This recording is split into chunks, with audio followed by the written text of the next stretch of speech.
Okay, let me give a trial attempt at the Susan Oyama stuff. So I looked at this. I was stimulated to look into this from the President Sunday's presentations on this subject. I've come to the conclusion. Well, I didn't watch all of them, but from the first one.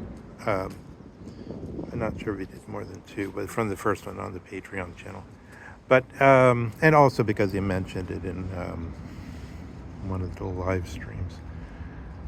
Or maybe he only said that because it was the end of the stream and he was transitioning over into doing the second one. But in any case, so the conclusion I've come to is that we could,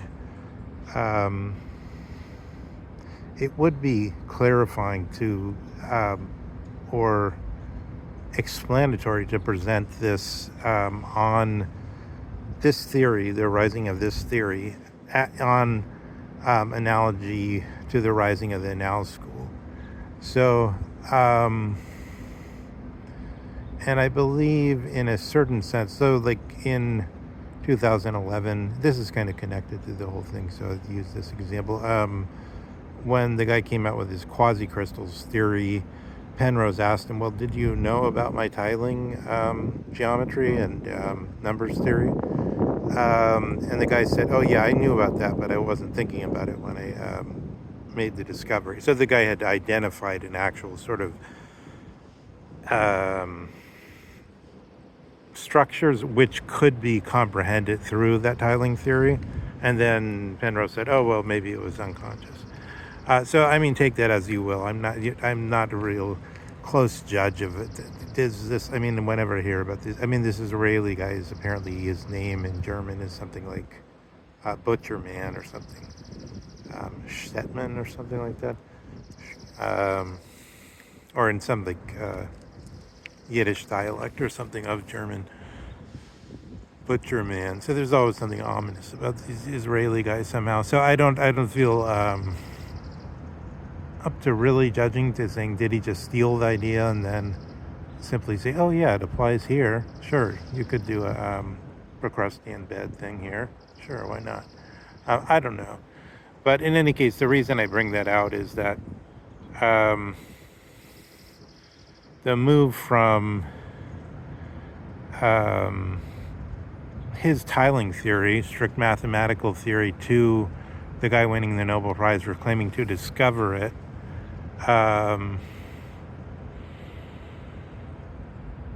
there's like it's explanatory. I mean, isn't Penrose obviously right to say it's explanatory to start with my theory, and then I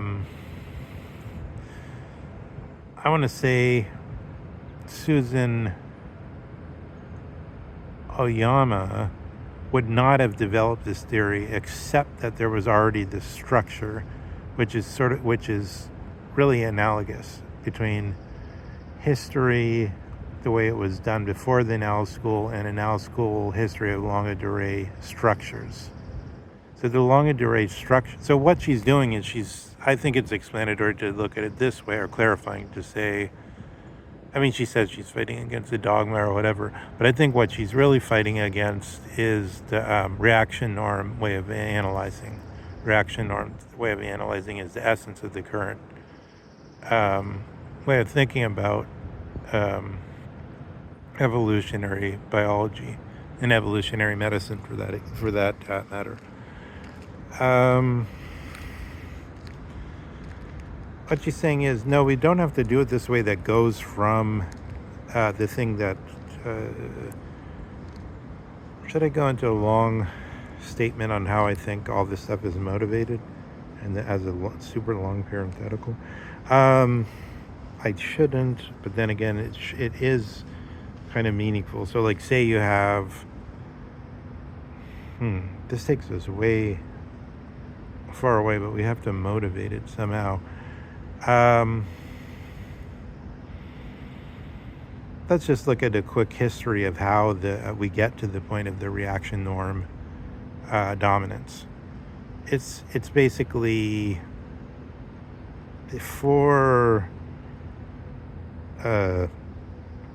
Lamarck, you had people that didn't, people like I think who's the guy that is always associated with language? It's Herder, right? I think with the Herder at the end of the guy, he's active at the end of the 18th century. You could see in an uncanny way what biology looked like before, when you thought there were just like a few thousand years involved, basically, in the age of the Earth. And also that because then you had to think suddenly there's beings sort of appeared, or they came out of the mouth of a fish. And Anaximander says that because he wants to account for the reason that human beings can go for so many months unable to fend for themselves without the parents, whereas most animals could fend for themselves without the parents fairly rapidly by comparison. So he said, oh, maybe they were protected by a fish in the first instance of a human being. If you don't have the notion of deep time, evolution doesn't make any sense. So the first motivation is the geological notion of deep time. It was proved, people became convinced there's this geological structures in deep time. And then Malthus's theory that some survive when there's a scarcity and therefore there's a selection. Working with that, then you get Lamarck with his theory of the organs sort of getting stronger or weaker within the structure or the environment. And of course the theory, which is Dossmann sort attacked it because Darwin came to power, the theory of the acquired traits, which got some mainstream Dossmann boosting from some examples which were found in a small way of acquired traits being transmitted in the epigenetics, so-called. But these things are, as we're showing, these things have a lot of arbitrariness to them, because the point is there's a lot of different ways you can think about. I didn't get there yet. Sorry. Let me do it this way again. What got Lamarck started? What motivated Lamarck? Okay, we listed two factors of ideas, but there was a third factor. He was looking at ectoskeletons, or whatever you want to call them, of worms. He was in the Natural History Museum he worked at the Natural History Museum in Paris, and then they saw this sort of, somehow they were brought in some fossils, but they weren't fossils of human beings or hominids like we have now. They were fossils of worms or something. But from this, then what's the point? What's the point of a theory? You see it. Your interest brings you to it. So something from the ethical character, as even the ethos, as it would be understood in the ancient division. Ancient division, you have ethos factors and physis factors, and then logos factors. Psyche Suke is way secondary. It doesn't play that leader role. The main factors are ethos factors, ethopoetic factors, how to create examples to make people act correctly and have the right or better, to have the right feelings towards things. So we say, if you're not a complete idiot, you will find this interesting. We want to breed a certain type of person that's interested and stimulated by a certain type of thing, such as Lamarck was by seeing this change in form of the ectoskeletons in the ancient deep time fossils. And then, so then he's stimulated. He says, well, obviously, he jumps to the conclusion change is happening. But then the point of the theory is you want to explain or clarify why the change is happening. So there's two different questions. Change is happening. We already have that staring us in the face. It controls our interest. Somehow we're supposed to have an interest in this. Is that an environmental factor? Somehow we're supposed to have an interest in that. how is it to be analyzed in terms of environment? Well, okay, I give you an example. What does it mean between countries um, if an historical event happens? The Cuban Missile Crisis. What I'm trying to go to say, what's a historical analysis look like in contradistinction to an environment understood in the sense of where observable behavior happens. It could still be construed as observable behavior, except that we have to then say, is war a biological concept? You can make it a biological concept if you keep using it in a sort of reliable way.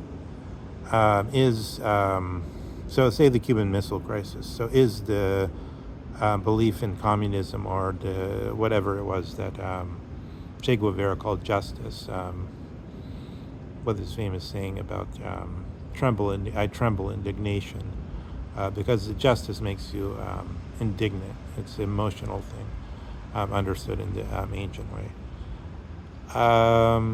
Emotion isn't simply negative. It could depends what it's doing. So yeah, Cuban Missile Crisis. What does this? What leaps out of this? Say you have some kind of gremlin with nasty teeth leaping out of the Cuban Missile Crisis, menacing the two countries involved, and then you say, how is this this gremlin affecting the historical situation? This gremlin of the Cuban Missile Crisis, and what happened after that with all the diplomats and the key players?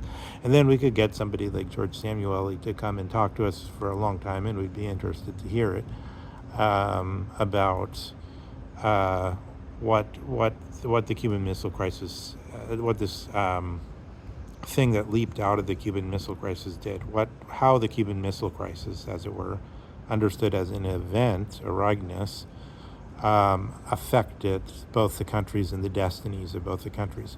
So our environment would then be expanded into history as Comte did. Auguste Comte, C-O-M-T-E. What does Lamarck want to do? He wants to explain how this process is happening. Hegel, in a different way, wants to explain how it's happening, but he obviously he's closer to Auguste Comte. Although Auguste Comte was much more scientific in the modern sense of treating physics as the base and history as the top. Although we don't do that, we just treat physics or fact as verified by a university department, claiming to be biology, chemistry, physics, something else. Social sciences were more prone to be skeptical about, but each one claims to produce an image of the de facto situation, or scientific image. History, does history claim to give us a factual? History also claims to give us a factual picture, but it does it sort of more vague on why it's looking at the things it's looking at. Why are we interested in the Battle of Agincourt? Well, because we've always been interested in battles. When we talk about history, they're almost the core of history, et cetera, et cetera. You don't know why you're studying. But in Lamarck's case, we know why. We're trying to explain or clarify why this change is happening, or not why, but how it's happening. I guess the not why this is the exact thing that there's a lot of fuss about in religious or so-called philosophic or scientific accounts. And then you got Darwin, and then Darwin falls prey. About 1900, Mendel becomes kind of popular, and there's more people studying it, and there's more pressure for new ideas, and they say basically, what's the mechanism out of which these traits are showing up, which then get exposed to the environment? And then at length you get the notion of some kind of heredity material in the body, and then Schrodinger clarifies this to the most extreme point, and says there's this aperiodic thing, or sort of unpredictable object, but you can't say there's no sort of recursive iterations that you could say this is exactly what it would be like in 20 iterations. It's aperiodic, it's sort of fuzzy. This is already leading in the direction towards the Penrose tiles. And also towards the end of mathematics properly. I mean, the Kirtle-Escher-Bach stuff and the realization that the set theory means math is subjective. There's always some selection of the sets, just as Cantor showed with the selection of the infinities, which makes the reign of quantity break down into quality, because the selection of what goes in your set or which equations you want to use is a qualitative factor. And so the fact that infinity could be understood in a large number of ways, maybe infinite number of ways, but it's not a mathematical problem, it's a more direct problem. So we don't know, because it's sort of like, if we had mathematicians generating different forms of infinity, decimal infinity is one form of infinity, and they kept trying to come up with more. I'm sure Stephen Wolfram could probably tell us immediately how many possible ones there are in terms of formal systems. Maybe, I don't know. But that's the type of thing he looks at. But in any case, the mathematics that Schrödinger is using for his physics, he projects into the thing which he says gives the commands for telling the body how to construct itself, for the genetic object. And then there's different views of this genetic object, of course.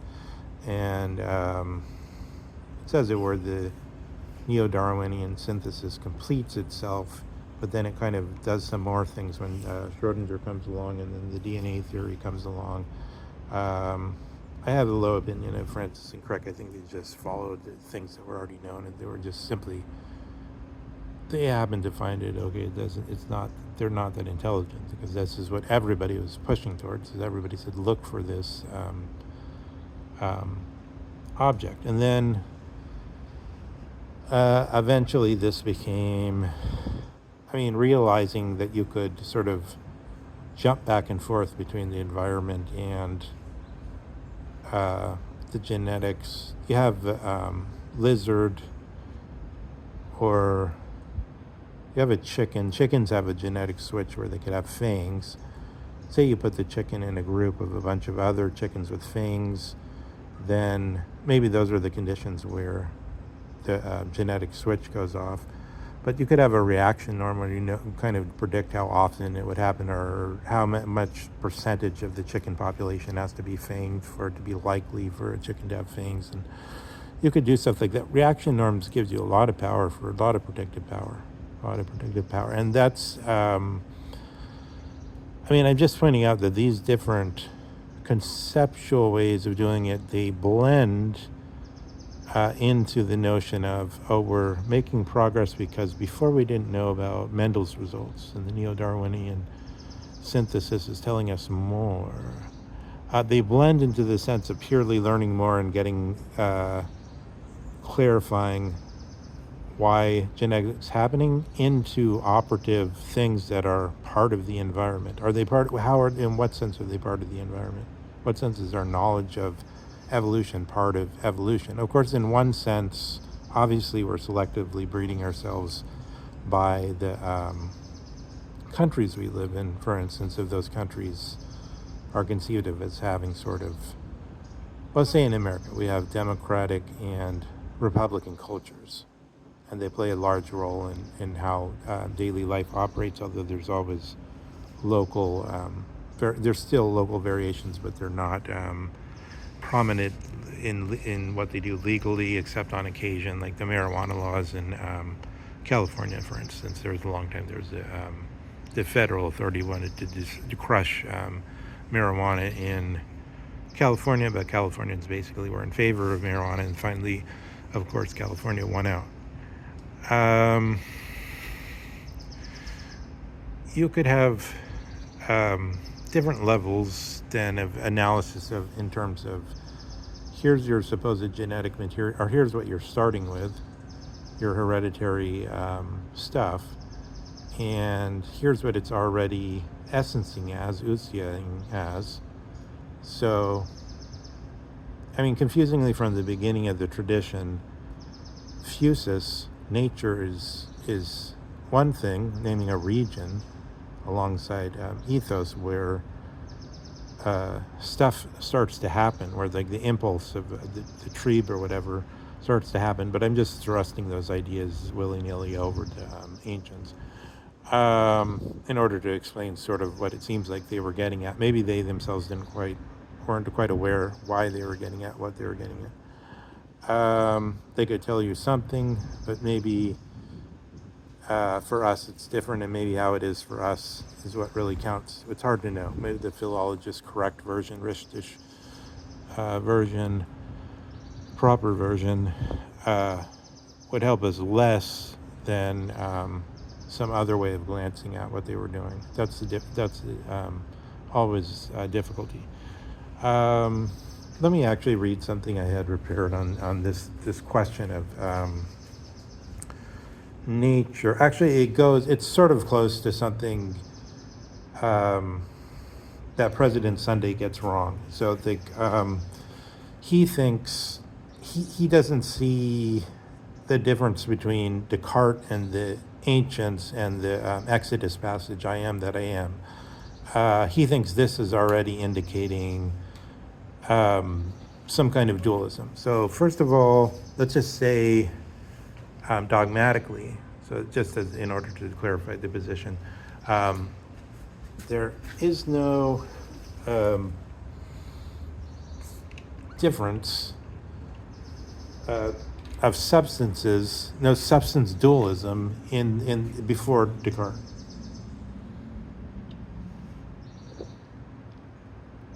That view only exists for Descartes and after Descartes, and what the I am language is saying is simply truth, the abiding and the stable, is possible. I am that I am. So the I am that I am is the Septuagint. It has nothing to do with the Torah or the Hebrew,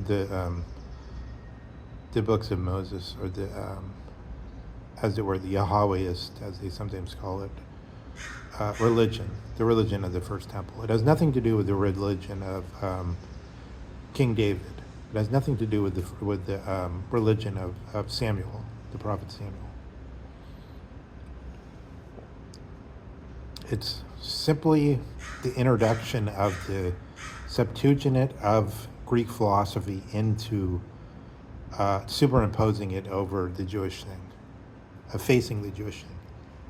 And so what it does is, and this is why, by the way, Heidegger is more on the side of the effacers than of the Jews. So it effaces the Jewish thing by saying this: instead of the vaguely, because it's our conceptual,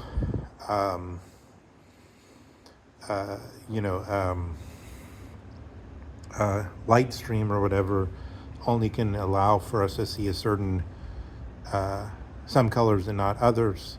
I think we have to say the original version, as we still see Tyndale understanding in his translation, shall be as shall be. He says, I shall be as I shall be, but what are we talking about here? We're really talking about, unless you have the whole theological loss of the idea of the person, which Aristotle doesn't apply to to his theology, to his actus purus, or nor Socrates to what I'm going to read in the passage, to his Socratic usage of ousia to say the opposite of something that comes about through some empirical practice or empirical bargain. We have, yeah, ousia as against um, the possibility. It's something like Heraclitean impossibility of episteme, impossibility of knowledge, impossibility of science. So it seems like in the original Exodus passage, um, Asher, or something like that. In the original Genesis passage, which we translate as now as, which Tyndale translated as I shall be as I shall be, but I think better shall be as shall be. It's just saying the nature of things. Like, is it that the nature of things are, they shall be, it will be as it will be, you can't know? Or is it rather that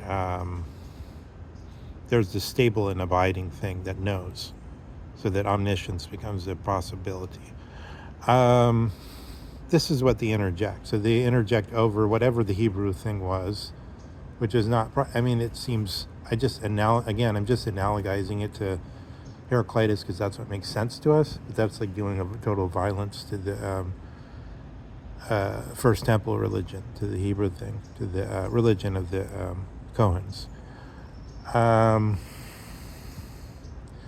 Once we have, 321 BC, that's when Alexander died. Once we have this Hellenistic situation, Jews become,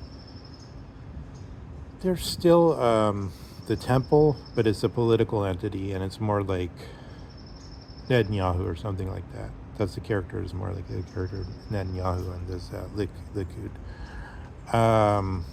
There's a ruthless power struggle amongst the priests. And then a while later, you get the rabbinical period starts. But so again, so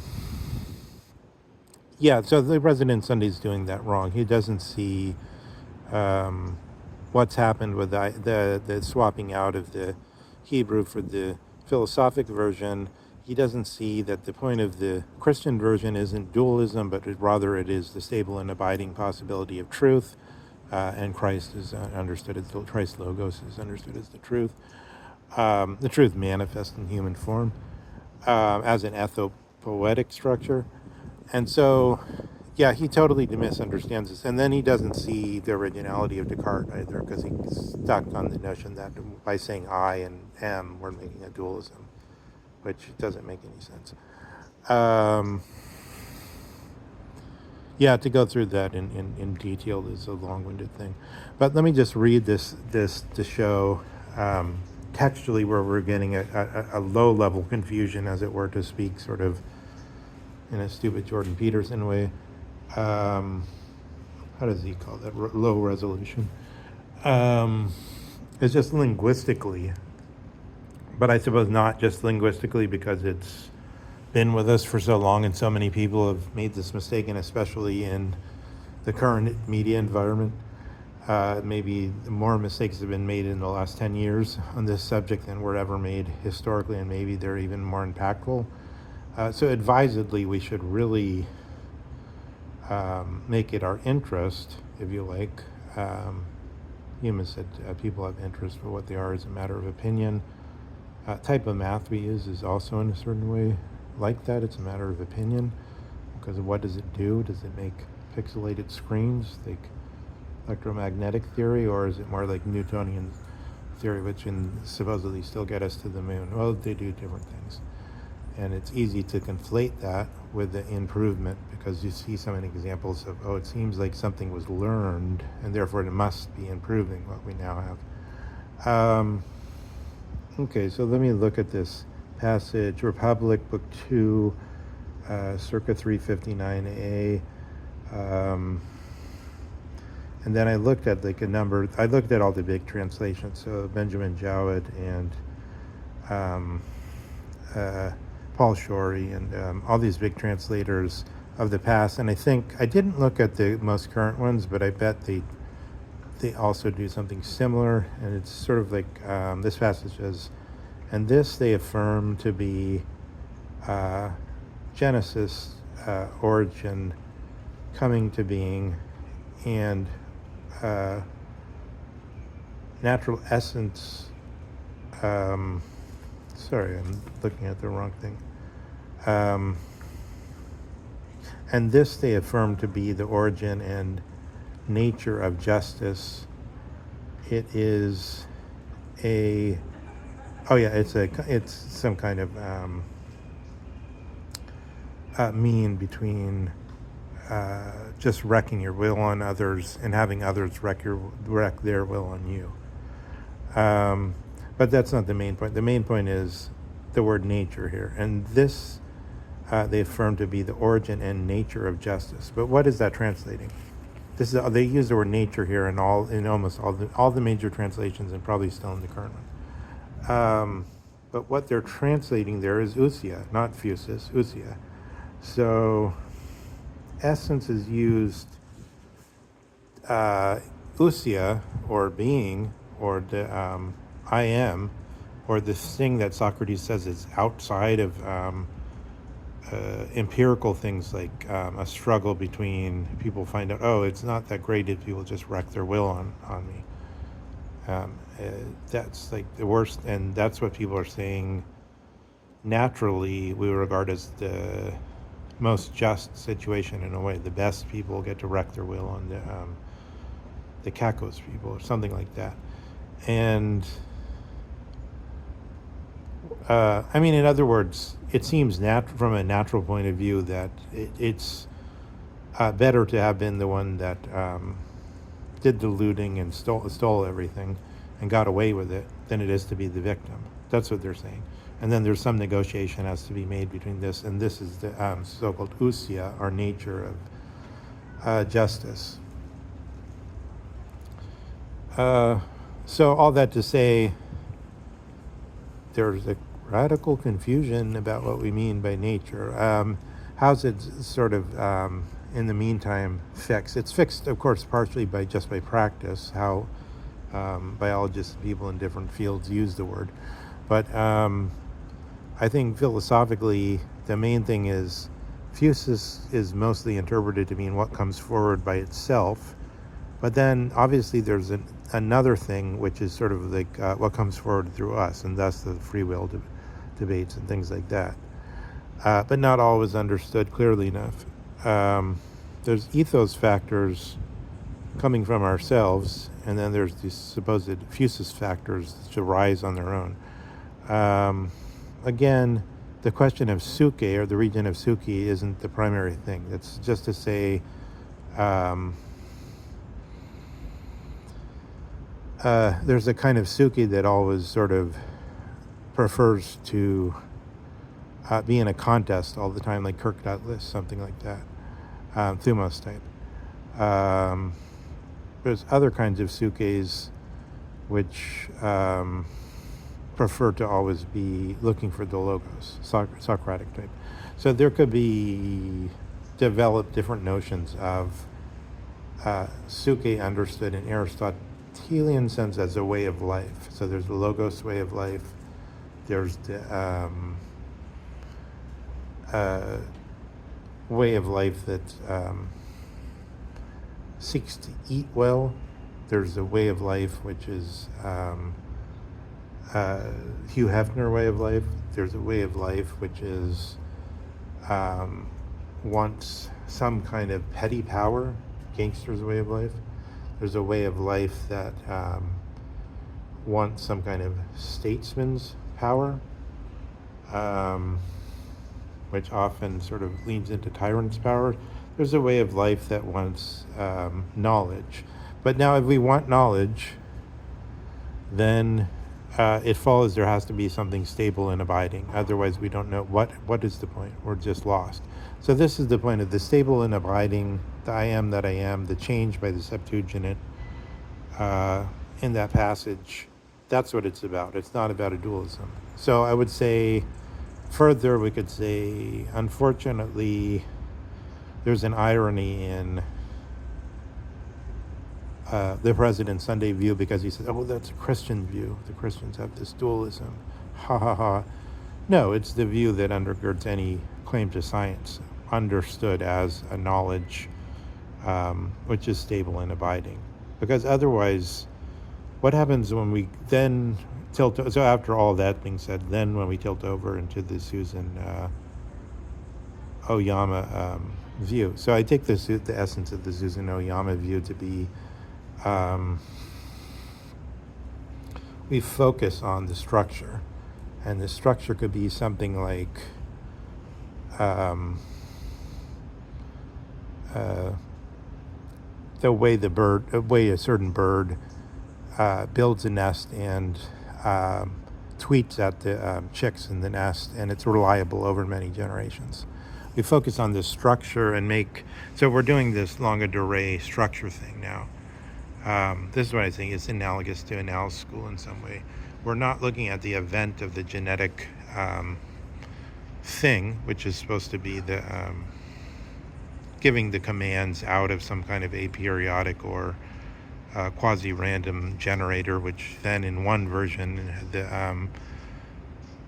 I guess if you focus on that detail of DNA, RNA, giving commands to the proteins about how to act, and then sometime having a mutation in the RNA, and claiming that the mutation means really an accident because it was supposed to do this, but now it does that. So teleological negation. If you look at it that way, you get a different result. But if you look at it from the point of view of structures, then you could learn plenty of things. I think the structural view is better applied to the human world, because we have regular structure. We say if a person has this type of schooling, if they have this type of background and this type of schooling, and we select a few things, and then we get some people who are competent to sort of accept the ones that have been properly selected, and then we do it with the interest in sort of a Popperian repeatability, like is it stable and reliable up to the point of our empirical practice of our institutes that we can repeat this type of stuff. So they can, funnily enough, you might think, yeah, of course you could do that because it's all material. It's not all material. It has to involve the will of those people, the ethopoetics of those people, because they have to have the institutional culture to think it really matters. So they don't.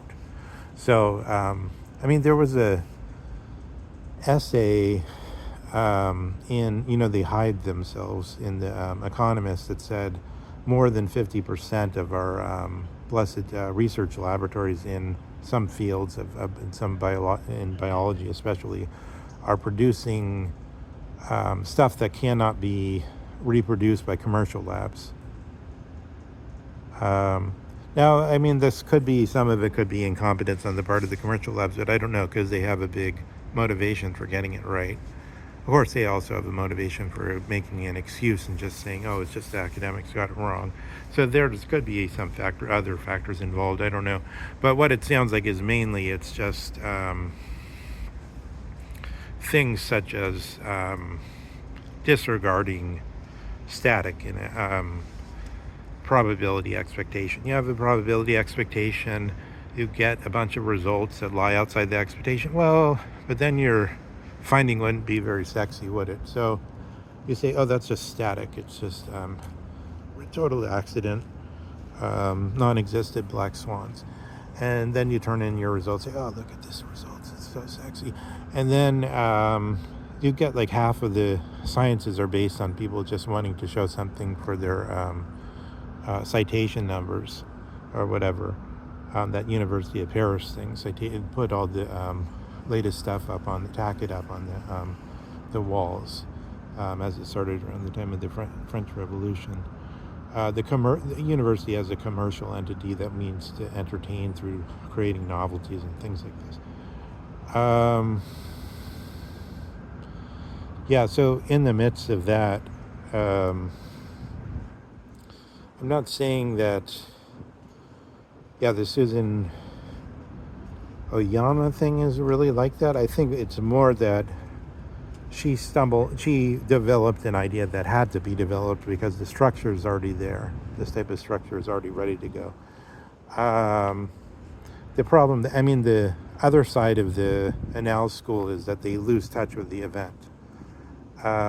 So likewise with the Susan, I mean, the event being something like Cuban Missile Crisis or something like that, historical event, not ultimate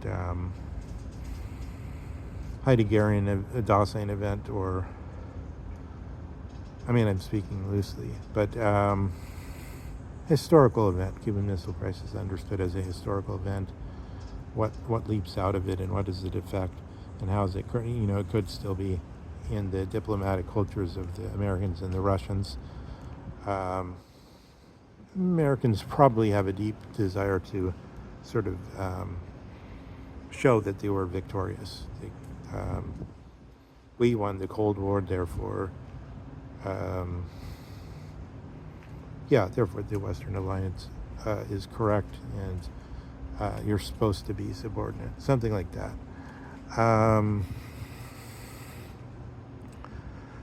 So the historical event can then be understood as a genetic factor, but that's very difficult because we're somehow then simultaneously the environment as our ethopoetic or inmost Eigenlichkeit motivations, autonomous in Kantian sense, and the other way around. So, I should just end this by saying Heidegger, again, we should be aware of what almost nobody admits. Everybody somehow falls prey to this. It's very pathetic. The claim, directly in contradistinction to what Heidegger claims in his most read book, that we're really supposed to be authentic or eigentlich rather than unauthentic, or with das Man.